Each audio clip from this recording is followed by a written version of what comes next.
I find that this particular part here, the neck of the stick, is one of the most important parts, because this bit here, I don't like to have any gain, any whip or any movement there. And a lot of drums, I don't know if you can see that on camera, but that doesn't really move that much. And a lot of drumsticks you buy give a little there. When they give, they actually sound different. But this here is a little bit thicker than norm, and it feels very positive. I mean, when I play, I can feel down the drumstick as a continuation of my arm, and it feels real good on the note. And I like to think of the drummer playing just in front of that, just to keep pushing it, just to keep the intensity there.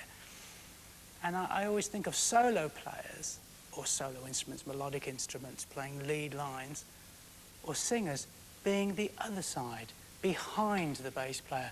So there you have it covered. You have sort of your voice or your lead instrument sort of like giving the emotion, and they need a bit more space to get the emotion. You have the very methodic sort of bass sort of plodding away. Then on top of that, you have the excitement coming from the edge, you know, pushing it on, motoring it on as much as coming from the drummer. Carl Palmer was talking about something of vibe. I would say to anybody starting off that the match grip, which, I mean, so many, well, maybe 95% of the rock drummers today play like this. I personally think this is a better way to play, mainly because the whole of the percussion family uses this particular grip. Timpani, vibraphone, glockenspiel, even tubular bells, you're playing that way. When you consider the orthodox grip only came through the fact that it was a military style for a man marching with a snare drum, so what's the point in using it? One thing you do have from this particular grip is there's a little bit of finger control which goes in there, which, you know, you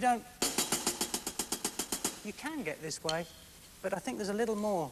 There's some very well-known drummers who have actually made a lifetime sort of style out of like this finger technique. But that's not the only thing. Paradiddle, and that's something you'd never actually work out by yourself. If you play them slow or fast, there's a great difference in the sound. You know, the actual feeling in your hands is the same as the sound. You couldn't actually tell I was doing two with one or one with the other, you know, to the listener.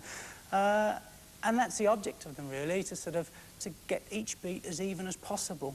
And then you can take that same thing and put it on the drum set. You can actually play paradiddles on the drum set, and they would sound, they'd sound like this.